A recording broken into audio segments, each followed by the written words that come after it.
우리 잠깐 기도하겠습니다. 하나님 감사합니다. 오늘도 하나님 은혜 가운데 한 자리에 모였습니다. 하나님, 우리가 어떤 마음으로 이 자리에 모였든지 간에 하나님께서 우리 마음의 근심과 걱정을 없애주시고 기쁨과 감사함으로 바꿔주시옵소서. 악한 영이 틈타지 못하게 하시고 우리 삶이, 매일매일의 삶이 하나님과 동행하는 삶이 되게 하여 주시옵소서. 하나님, 우리가 복감을 통하여, 우리 삶을 통하여 우리 비전이 회복되기를 원합니다. 하나님께서 큰 은혜를 베풀어 주셔서 잃었던 비전이 회복되고 소망이 회복되는 시간 되게 하여 주시옵소서. 감사하며 예수님의 이름으로 기도합니다. 아멘. 자, 여러분 한 주간 평안하셨습니까? 네, 반갑습니다.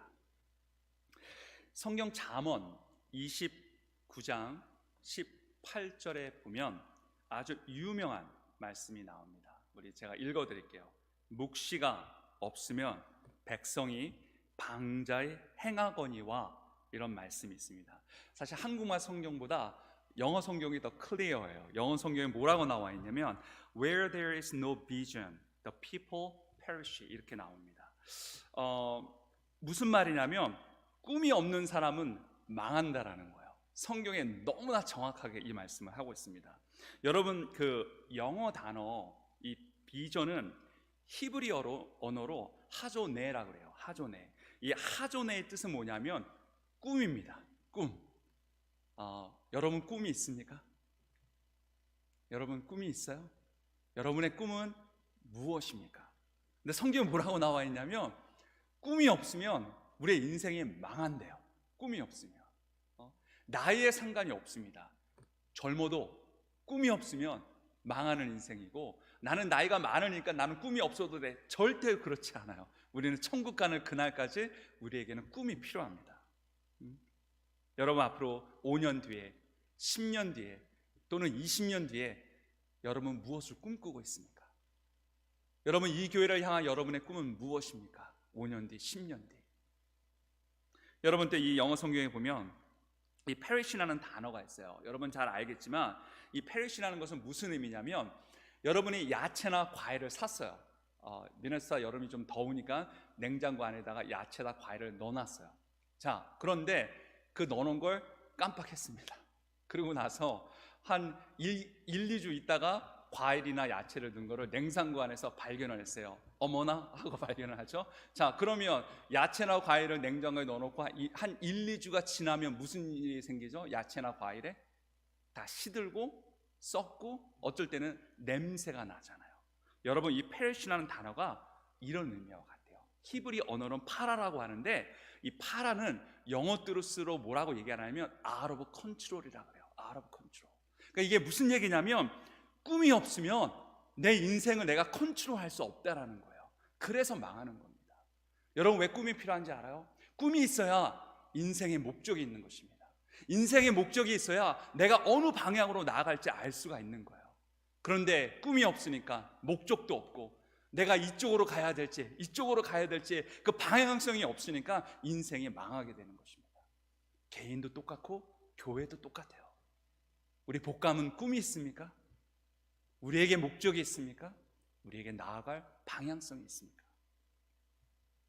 오늘 저는 이 누가복음 18장 말씀을 통해서 하나님 앞에서 우리가 어떻게 우리의 꿈을 회복할 수 있는지 이 말씀을 좀 나누려고 해요. 누가복음 18장에 보면 소경이 한 명 나옵니다. 그의 이름은 바디메오예요. 이때 당시에 오늘날은 뭐 소경이고 앞이 안 보여도 여러 가지 이제 과학적으로 많이 발전이 돼 있어서 소경도 교육을 받을 수가 있어요. 오늘날 뭐 컴퓨터도 있고 또 문자도 있어서 글도 배울 수 있고 글도 쓸 수 있고 대화도 나눌 수 있고 여러 가지 이런 게 있지만, 예수님 당시에 소경이라 하면 어떤 상황이냐면 교육을 전혀 받을 수 없는 상황이에요. 자, 눈이 보이지 않아요. 그런데 교육을 받을 수가 없어요.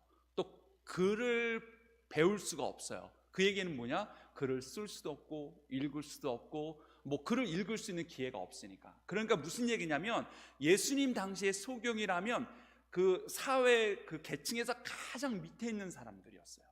이 사람들이 유일하게 할 수 있는 것은 무엇이냐? 사람들이 많이 다니는 도시에 입구에 가서 거기에 앉아서 구걸하는 것 외에는, 하루하루 사람들의 자비를 구걸하는 것 외에는 방법이 없었습니다. 그러니까 예수님 당시에 이 도시에 가면 상당수의 많은 장님들이 입구에 앉아서 사람들한테 구걸을 하고 있었다라는 거예요. 예수님께서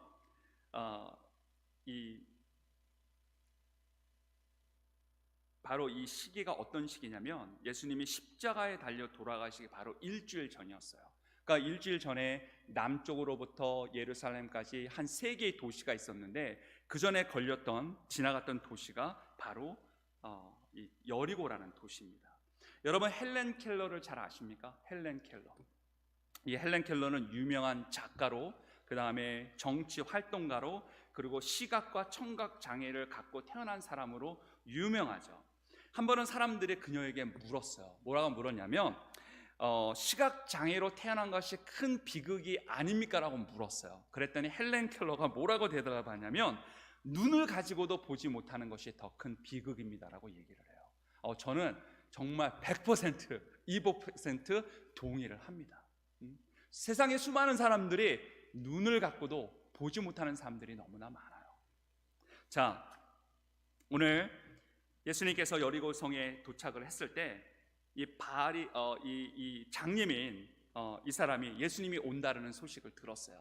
자, 이때 당시에 예수님이 사역이 워낙 유명해졌고 또 십자가에 달리시기 일주일 전이었기 때문에 많은 사람들이 예수님을 쫓아다녔어요. 그러니까 뭐 지금처럼 온라인이나 무슨 소셜 미디어는 없었어도 소문이 많이 퍼졌겠죠. 야, 예수님이 하나님의 아들이 누군지는 모르지만 기적을 행하는 사람이 여리고성에 온대. 그러니까 많은 사람들이 여리고에서 기다리고 있었죠. 이 소경 바디메오도 예수님이 오는 것을 기다리고 있었어요.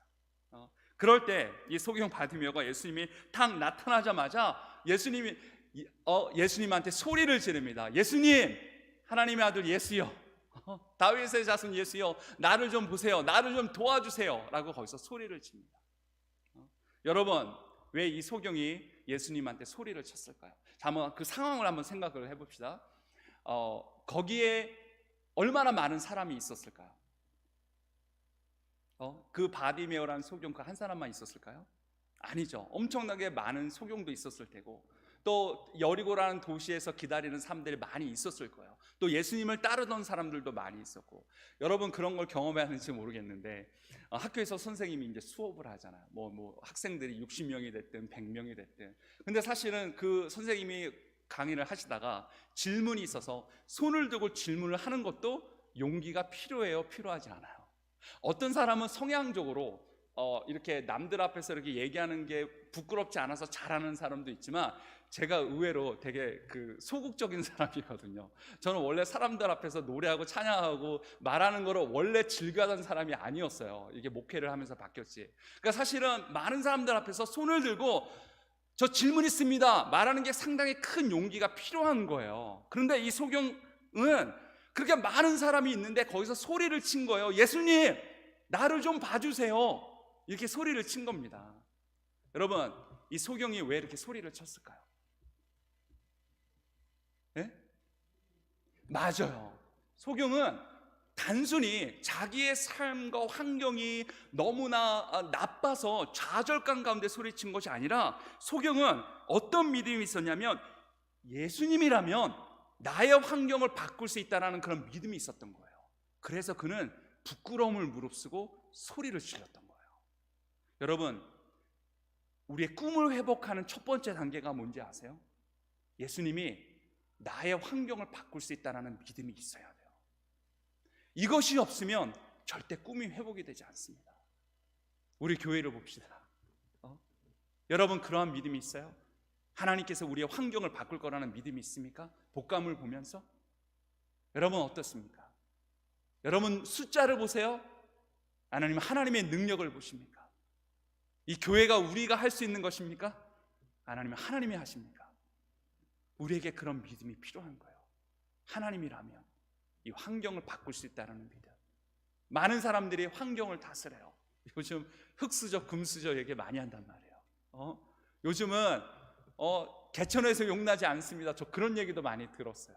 환경이 받쳐줘야 내 꿈을 이룰 수 있습니다라고 얘기하는 사람도 많이 들었어요. 그런데 우리 신앙인은 그걸 믿으면 안 돼요. 하나님은 내 환경을 바꿀 수 있다. 하나님은 지금 내가 어렵고 힘들어도, 내가 고민이 많고 내 힘으로 바꿀 수 없는 환경에 내가 있다 할지라도 하나님은 환경을 바꿀 수 있다. 그 믿음이 있을 때 우리는 우리의 꿈을 회복을 할 수가 있는 것입니다. 자, 바디메오가 소경이 소리를 질렀어요. 자, 여러분 사람들의 반응이 뭔지 아세요? 여기 39절에 보니까 앞서가는 자들이 그를 꾸짖어 잠잠하라. 사람들이 꾸짖는 거예요. 조용히 해. 이게 여러분 무슨 말인지 아세요?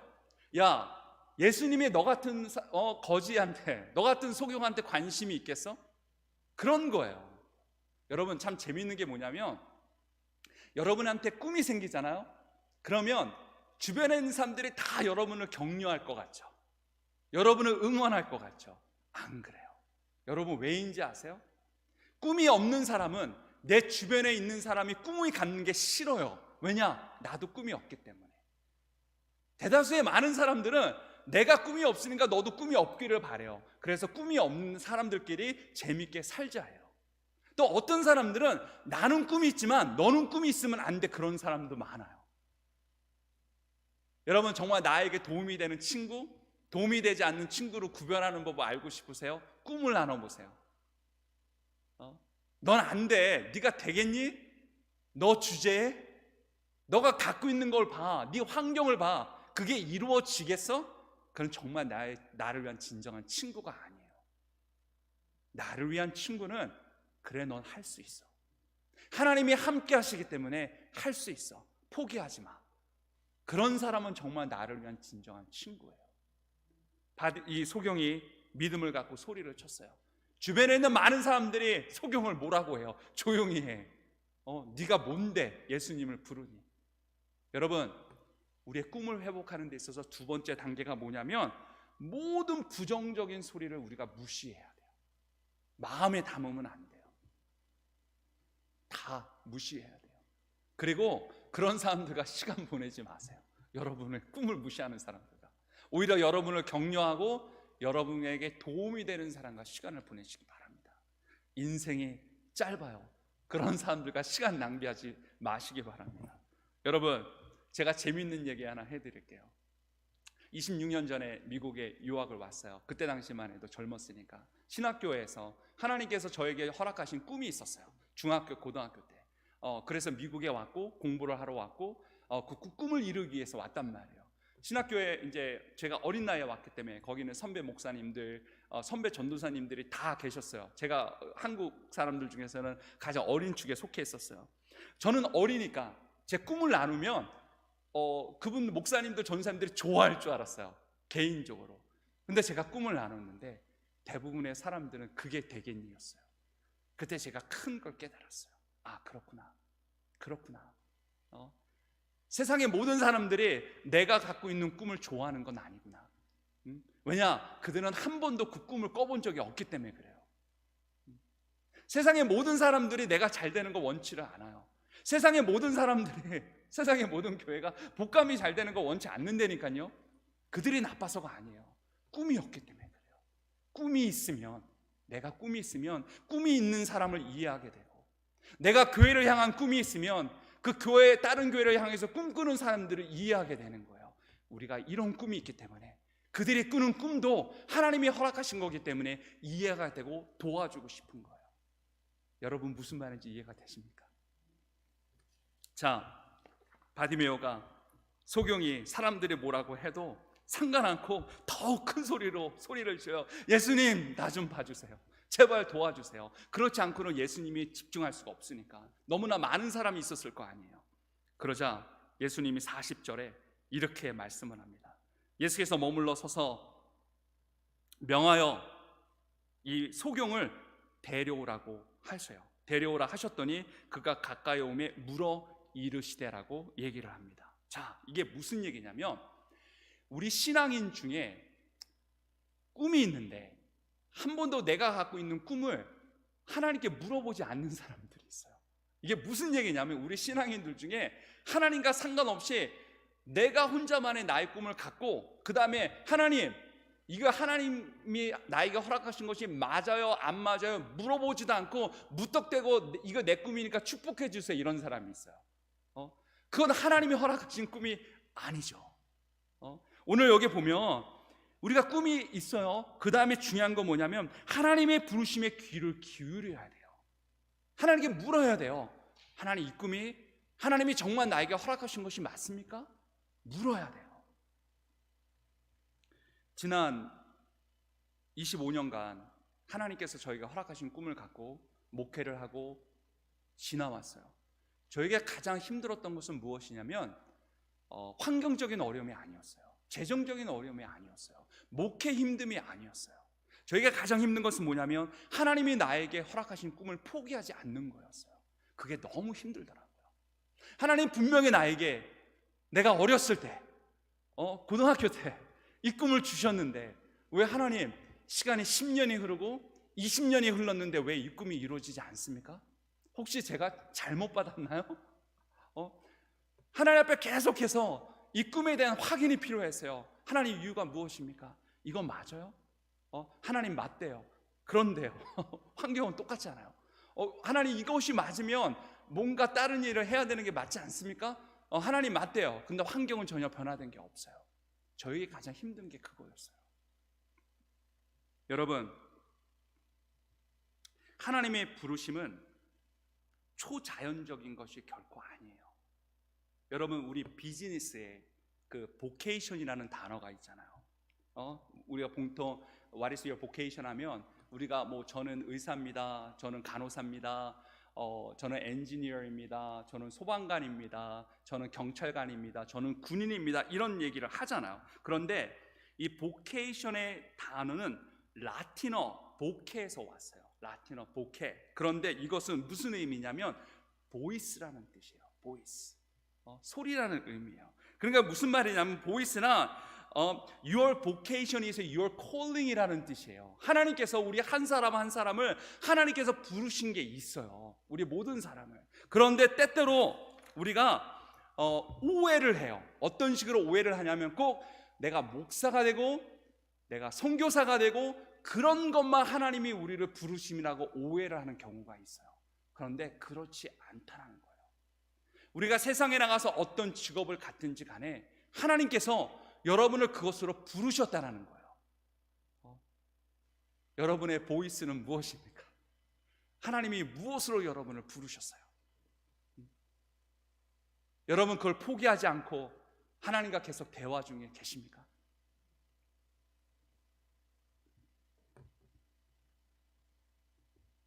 자, 네 번째, 우리가 우리의 꿈을 회복하기 위해서 중요한 것이 뭐냐면 하나님께 여러분이 원하는 것이 무엇인지 정확하게 말씀해야 한다는 거예요. 오늘 본문 41절에 이런 말씀이 나와요. 예수님이 바디메오를 불렀어요. 소경을 불러서 뭐라고 얘기하냐면 내가 무엇을 하여 주기를 원하느냐 물어요. 그래, 너 지금 자꾸만 나를 부르는데 너 뭘 원하니? 그랬더니 이 소경이 뭐라고 얘기하냐면 주님, 내가 보기를 원합니다. 그는 분명히 자기가 원하는 것이 무엇인지 알고 있었어요. 여러분, 우리가 이래서 꿈이 필요한 거예요. 하나님께서 지금 이 시간 여러분에게 너의 꿈은 무엇이니? 너는 무엇을 위해서 살고 있냐라고 물었을 때 여러분 대답할 대답이 있습니까? 예수님, 나의 꿈은 이것입니다. 저는 이것 때문에 이 땅에서 살고 있습니다. 저는 이것을 위해서 노력하고 있습니다. 아직 이루어지진 않았지만 포기하고 싶지 않습니다. 주님 도와주십시오. 축복해 주십시오. 이것이 제 꿈입니다. 축복해 주십시오. 여러분 그런 꿈이 있습니까? 그랬더니 예수님이 뭐라고 말씀하시냐면 42절에 예수께서 그에게 이르시되 내 믿음이 너를 구원했다라고 얘기를 하고 있어요. 네 믿음이 너를 구원했다. 단순히 눈이 뜰 거라고 얘기하지 않았어요. 너의 믿음이 너를 구원했다라고 얘기를 합니다. 저에게는 이것이 너무나 큰 하나님의 은혜였어요. 네가 포기하지 않을 때, 네가 나와 함께 너의 인생을 동행할 때 너의 믿음이 너를 구원하리라. 하나님의 말씀이 저에게 너무나 클리어하게 들렸어요. 여러분, 우리 교회를 다시 한번 생각해 봅시다. 우리 교회를 향한 하나님의 비전은 무엇입니까? 여러분, 이 교회를 향한 여러분의 꿈은 무엇입니까? 꿈이 있어요? 비전이 있습니까? 무엇을 근거로, 무엇을 바탕으로 여러분의 꿈과 비전을 꿈꿉니까? 이 교회를 향한. 여러분 개인에게 묻습니다. 여러분의 개인의 꿈은 무엇입니까? 여러분 무슨 목적을 갖고 이 땅에 살고 계십니까?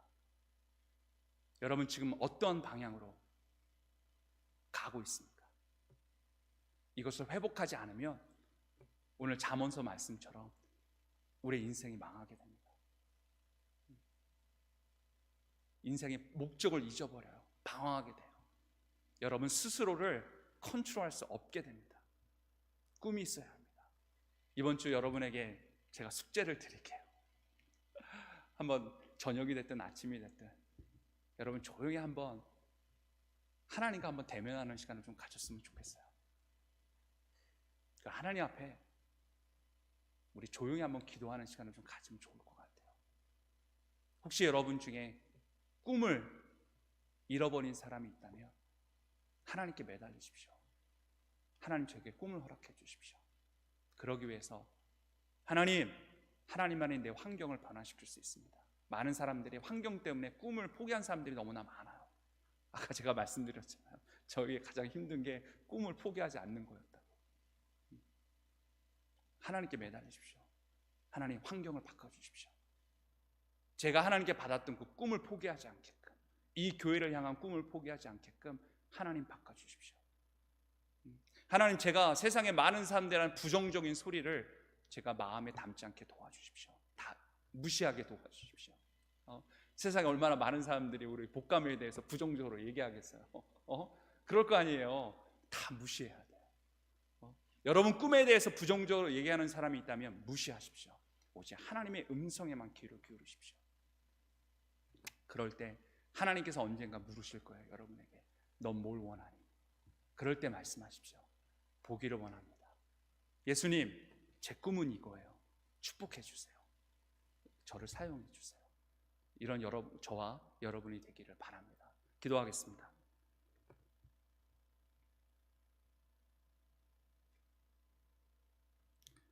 하나님, 우리가 인생을 살아가면서 환경이 너무 어렵고 힘들어서 우리 꿈을 포기할 때도 있었습니다. 내가 이 나이에 꿈이 왜 필요할까라고 그냥 이렇게 사는 것이라고 생각할 때도 있었습니다. 나는 아직 젊으니까 꿈이 왜 필요하겠는가라고 생각할 때도 있었습니다. 그러나 오늘 성경에 보니 우리 모두는 꿈이 필요합니다. 환경 때문에 포기했던 우리 있다면 우리에게 믿음을 허락하여 주셔서 예수님은 우리의 환경을 바꿔주실 수 있다라는 믿음을 갖게 도와주십시오. 이제는 더 이상 내 꿈을 향해 부정적으로 얘기하는 사람들을 귀 기울이지 않고 오직 예수님의 음성에 귀 기울이는 우리가 되게 도와주십시오. 그래서 예수님께서 너 뭘 원하니라고 얘기할 때 예수님 이것이 저의 꿈입니다. 축복해 주십시오. 사용해 주십시오라고 말할 수 있는, 고백할 수 있는 우리 모두가 되게 하여 주시옵소서. 하나님, 복감을 향해서 꿈을 주심에 감사합니다. 우리에게 목적을 주심에 감사합니다. 이 교회를 사용하셔서 죽어져가는 영혼들을 구원하는 교회가 되게 하시고 우리 이민교회에, 미국 사회에 정말 하나님의 교회로서 그 이그젠플이 될 수 있는 그런 교회가 되게 하여 주시옵소서. 감사하며 예수님의 이름으로 기도합니다. 아멘.